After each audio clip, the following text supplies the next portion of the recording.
Vascaíno do Cerrado. Fala galera vascaína, eu sou o Thiago Fontes, falo direto de Brasília, trazendo mais um vídeo para o canal cheio de novidades. Vamos trocar uma ideia, atualizações sobre tudo que está rolando no Vasco. Antes eu vou pedir uma moral, deixa o joinha, deixa o like, que é importante para o canal ser indicado no YouTube, se inscreve no canal. Quero falar da minha parceira, a 1xBet, é patrocinadora do canal Vascaíno Cerrado. Hoje tem campeonato italiano, eu trouxe um jogo de destaque aqui para vocês. Um time da 777, que é o Genoa, tá uma briga do caramba lá, que o dono do Genoa tá na justiça tentando pegar o time de volta, porque a 777 enrolou, não pagou, alega que tinham contas que eles não sabiam, enfim, tá uma briga do caramba lá, e o Genoa, mais uma vez, enfim, brigando para não cair para a segunda divisão do campeonato italiano, encara a Inter de Milão. 6,16 estão pagando a vitória do Genoa, 3,84 no empate, 1,68 na vitória da Inter de Milão, que é favorita. Se você pegar aí uma dupla chance, colocar a Inter de Milão ou empate e casar com o bilhete, por exemplo, hoje tem Porto e Chaves, o Porto é muito favorito, vitória do Porto, né? Hoje tem Galatasaray e o Fenerbahçe na Turquia, que é a final da Copa da Turquia, pode botar mais de um gol ou cartão para os dois times, que vai ser um jogo tenso, enfim. Várias oportunidades aí, possibilidades. O link está no primeiro comentário fixado, clicou, vai abrir a janelinha. O código promocional para você me dar uma força é do Cerrado. Fez o cadastro, você já me ajudou. Quem quiser fazer uma fezinha, o primeiro depósito ou Pix no valor de até R$ 1.800, eles dobram em bônus para você usar no site, na plataforma. O 1xBet é parceira do canal Vascaíno Cerrado em 2023. Vou começar com uma informação aqui, porque assim, a gente tem que discutir os estágios no Vasco. É claro que a gente está ansioso por ver quem é que o Alexandre Matos vai trazer de contratação. Mas se você for analisar o processo até agora, as coisas estão indo numa ordem bacana. Primeiro, a contratação, a demissão do inútil do Paulo Brax, para o desespero de alguns jornalistas que eram amiguinhos do cara. Aí vem e contrata um dos melhores executivos do futebol brasileiro, um cara que ganhou 5 títulos nacionais nos últimos anos, que levou grandes jogadores para o Palmeiras, para os times onde passou, Atlético Paranaense, enfim, o Cruzeiro. Então traz um Alexandre Matos com a sua experiência, a sua bagagem.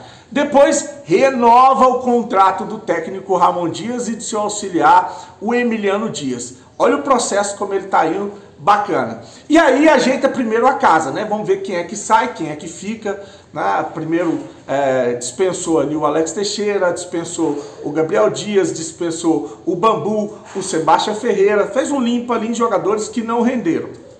E renovaram com os jogadores que isso é importante a gente entender, que às vezes a gente fica resmungando, reclamando, que para o técnico Ramon Dias são jogadores importantes. Um exemplo, renovou com o Zé Gabriel, renovou com o Maicon, renovou com o Paulo Henrique, né, o lateral que acabou resolvendo pra gente ali no segundo turno. E hoje saiu uma matéria no GE que o Vasco encaminhou a renovação também do Praxedes. Joga no meu time titular? De jeito nenhum. Para mim, um jogador horroroso, fraquíssimo, né? Que taticamente, para o técnico Ramon Dias, é importante. Então, se eu acredito no técnico Ramon Dias, se eu acho que ele é um cara competente, eu tenho que acreditar ou eu tenho que dar um voto de confiança. E aí, principalmente por causa do negócio. Se o Vasco desembolsasse 26 milhões de reais para trazer o Praxedes, eu acharia loucura. Mas o Alexandre Matos foi lá e fez um baita de um negócio. Renovou o empréstimo do jogador, ele fica por empréstimo por mais uma temporada, né? Vai ter que pagar 1 milhão, segundo o GE, vai ter que pagar 1 milhão de reais para o Bragantino, para liberar, e se acertar com o jogador, não sei se vai rolar alguma reajuste salarial, e o jogador fica aquela opção de compra que era de 5 milhões de euros, cerca de 26 milhões de reais, ele ainda conseguiu derrubar para 3 milhões de euros. Se quiser ficar com ele no final do empréstimo, é cerca de 15 a 16 milhões de reais. Então é um baita de um negócio para um jogador que interessa ao técnico. No meu time titular não joga, mas o time é do Ramon Dias e a gente tem que confiar no técnico Ramon Dias. Se não der certo, a gente vai criticar. Não é porque eu confio no técnico Ramon Dias que eu não vou fazer as críticas se eu ver que o negócio não está rendendo. Para mim, é um jogador fraco. Tem gente que acha que tecnicamente ele é importante, tá aí então mais uma renovação. Acho que agora ajustou, né? Eram as pendências, agora é ir para o mercado trazer os jogadores que a gente precisa, porque beleza, né? Manteve aí os jogadores que para o técnico Ramon é importante, trouxe um executivo importante, renovou com o técnico e com o auxiliar, agora falta trazer o filé. O cara roeu o osso no Campeonato Brasileiro, aceitou um desafio que poucos teriam coragem de aceitar, porque o cenário era catastrófico, o Vasco estava praticamente numa segunda divisão no primeiro turno, tinha, se eu não me engano, 9 pontos, tinha vencido pouquíssimos jogos no Campeonato Brasileiro, tinha um percentual para cair muito grande, cerca de 80%, 90% de chance de cair, e fora isso, os problemas externos que a gente viu com relação a essa SAF vagabunda, caloteira, transfer ban, dando cano um monte de gente. Então o técnico Ramon Dias, para mim, merece uma estátua em São Januário, porque se o Vasco não caiu, passa muito pela chegada do técnico Ramon Dias, que não era nem ele, viu? Era o Rogério Ceni, que acabou não dando certo. Depois tentaram outro técnico da Argentina que também não quis. Aliás, um monte de técnico disse não ao Vasco. E o único que quis segurar a bomba e conseguiu resolver o problema, para nossa alegria, foi o técnico Ramon Dias. Por isso eu falo que ele merece sim um voto de confiança. Então tá aí a renovação com o Prachetes. Organizou tudo, agora vamos ver o que o Alexandre vai trazer de contratações. A Central da Bola disse que a comissão técnica do Vasco, ou o Central da Bola, né, pediu o volante Gustavo Coediar, aquele que passou pelo Flamengo, aquele que estava no Al Hilal junto com o técnico Ramon Dias. Ele tem 31 anos de idade, é colombiano e joga no Al-Shabaab. Aí tem uma parada que eu acho que acaba meio que descredibilizando essa informação, porque o contrato do cara vai até junho de 2026. Um contrato longo com um time árabe, eu acho muito difícil algum time brasileiro ir lá e pagar uma multa e tirar um jogador, a não ser que ele não esteja rendendo, que para o time não é interessante manter ele, vão fazer um acordo e sair, aí beleza. Agora, fora isso, eu não vejo um time brasileiro chegando e pagando uma multa para um time árabe e tirando um jogador com um contrato tão longo, né? Vai até junho, repito, junho de 2026. Pô, eu já ia esquecendo de falar da situação do Ferreirinha, né? Estão dizendo aí que o Vasco está interessado no Ferreirinha. Tem uma matéria extensa no vascaíno.net, assinada ali pelo jornalista Fábio Torres, de que o Vasco tinha realmente, ou tem realmente, o interesse no Ferreirinha, jogador de 25 anos, que usa a camisa 10 do Grêmio. O Grêmio quer fazer dinheiro com o jogador.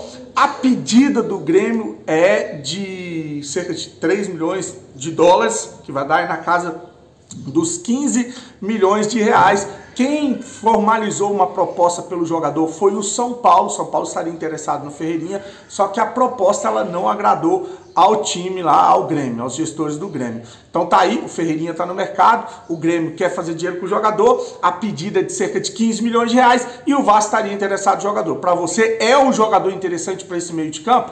Acho ele um jogador habilidoso, é aquele jogador da base que a torcida às vezes pega no pé, o torcedor do Grêmio não é muito fã, tem alguns que gostam, outros que não, e que vive altos e baixos lá no Grêmio. Você acha que daria certo para esse meio de campo do Vasco, um jogador mais veloz, um jogador de mais mobilidade, tendo em vista que você tem ali um Payet, que não é esse jogador, o Prachetes, que não é esse jogador, talvez o Paulinho ali, mas não tão técnico quanto o Ferreirinha. Dê sua opinião e segue o vídeo aí.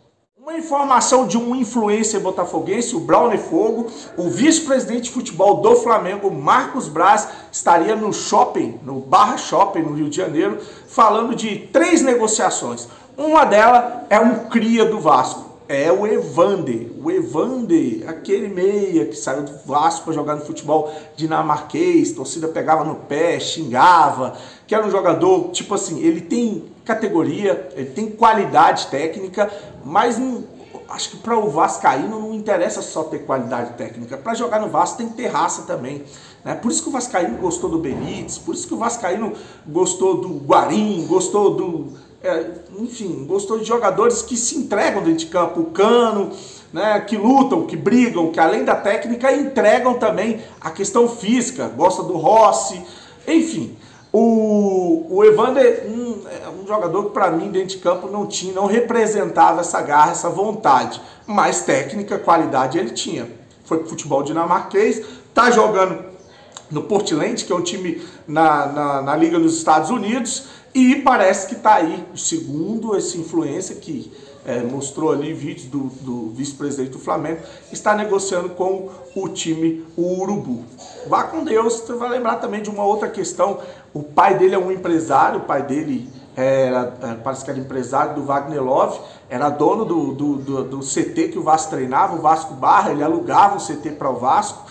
Enfim, teve muita coisa aí envolvida nesse negócio, parece que o Vasco não pagava o aluguel, devia, e aí depois acabou que não rolou mais, né? E o Evander deve estar indo, se isso for verdade, no Urubu, deve encarar o Vasco no Campeonato Carioca, se isso acontecer. Para finalizar, né? Já falei, já trouxe a notícia do Red Bull Bragantino, um energético, né? Que acertou com o Vasco, o Fico do Praxedes. Agora é esperar aí, né, as contratações. Tá todo mundo ansioso, dando crédito para o Alexandre Matos. Vamos ver se ele vai trazer jogadores importantes para esse time ou se vai ser mais do mesmo. Ficar esse elenco, manter uma espinha dorsal, que agora tem o Léo Jardim, tem o Medel, tem o atacante Verratti, tem o Payet, né, tem o Rossi, então tem o Piton. Ficar essa estrutura eu acho interessante. Agora, se você trouxer uns 4 a 5 jogadores aí com o status de titular, dá pra gente pensar em coisas melhores no ano que vem. Aí tá nas mãos do Alexandre Matos, tá? Curte o vídeo, se inscreve no canal, deixe seu comentário que é importante, fique com Deus e saudações vascaínas.